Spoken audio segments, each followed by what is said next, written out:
Hello, this is Christine. Oh, Christine, this is Brother Paul Parham. I'm the coordinating elder for Jehovah's Witnesses here in Farmington, and Great, great. I I just got had a I got your number from one of our sisters yeah. I at the just Kingdom Hall. thank you so much for calling me back. Well, I just had some questions. Um, Would it be good if a couple of us stopped by and visited with you? Would that be no, better? I don't really live around there, but Okay, someone just gave me the number to okay. because they thought an elder could ask the questions that I had. It's about I just wanted to see what you guys thought about it because I've studied with Jehovah's Witnesses before. I see. And I thought I enjoyed it and I thought about doing it again, but I was a little like put off by some things that have been in the news. Are you familiar with the Australia Royal Commission on Child Sexual Abuse in Australia? Vaguely. Vaguely? In fact, the Australia Commission, Uh-huh. if that's Uh-huh. what you called it. Yeah. The, I have there's another brother with me. Uh-huh. I'm in a car group. He just moved here from New Zealand. Uh-huh. Are you familiar with that He's not familiar with that particular organization, but seems like I've heard something about it. Yeah, I mean, um, so you're the head of that whole congregation there, and I mean, doesn't the organization kind of inform you of like things like that in the news that really people might ask you about? It's pretty serious stuff. I see. So what's your concern? Oh, well, they concluded that Watchtower's policies place their children at risk of sexual abuse, especially they have in the past discouraged people from reporting to the police. Australia had a list of over 1,000 alleged child abusers, and they didn't call the police on any of them ever. And so feeling, and just many other things. I mean, Jeffrey Jackson was there, Sure. gave testimony under oath, and I was just really shocked by the whole thing. I was shocked by the things he said. I was shocked by having 1,000 alleged child abusers and not calling the police. I was shocked by the two-witness rule. Have you ever heard of that?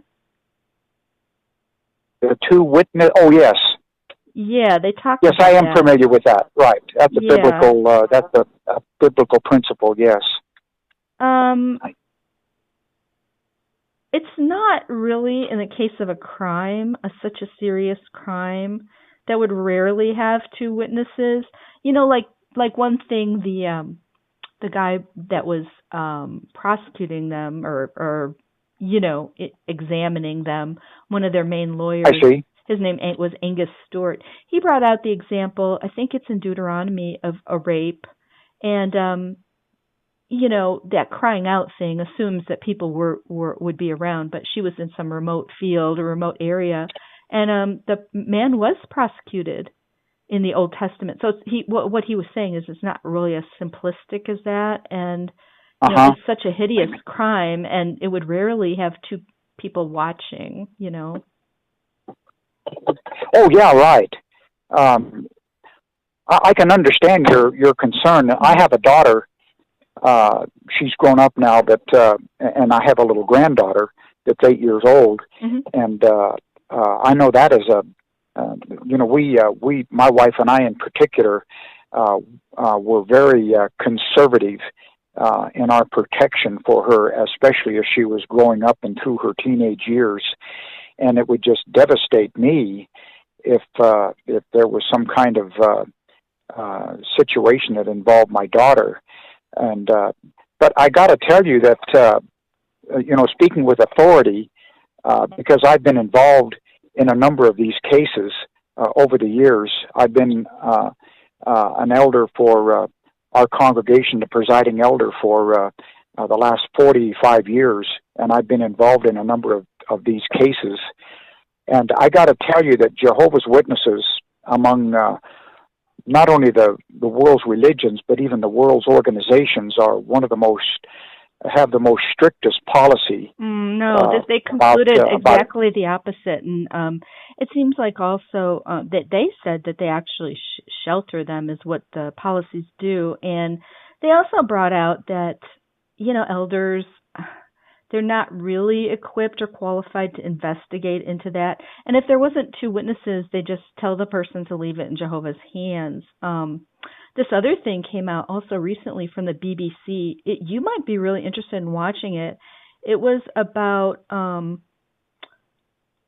two women that were sexually abused in the Kingdom Hall when they were 5 and 10, and then the guy ended up going to jail, and then he was coming back to the Kingdom Hall, and they forced them to face him and have this meeting with him and all these elders where they were interrogating. Well, he was allowed to interrogate her. This was recently. Yeah, I gotta tell you that is absolutely not our policy. I don't know where they got their information, but we shield the victims from these abusers aggressively. Oh, in fact, the Australia Royal Commission concluded exactly the opposite. There was even a recent case, the Watchtower Law. I don't know about Australia, but I know the situation here in the United States, and especially in New Mexico. New Mexico has very, very strict child abuse laws, one of the most strictest in the nation, and Jehovah's Witnesses cooperate 100%. Right. If it needs to be reported, we do that. I don't know about Australia and what happened halfway around the world. People have talked a lot about the different states that don't require mandatory reporting, and in which case the elders or whoever it is do not.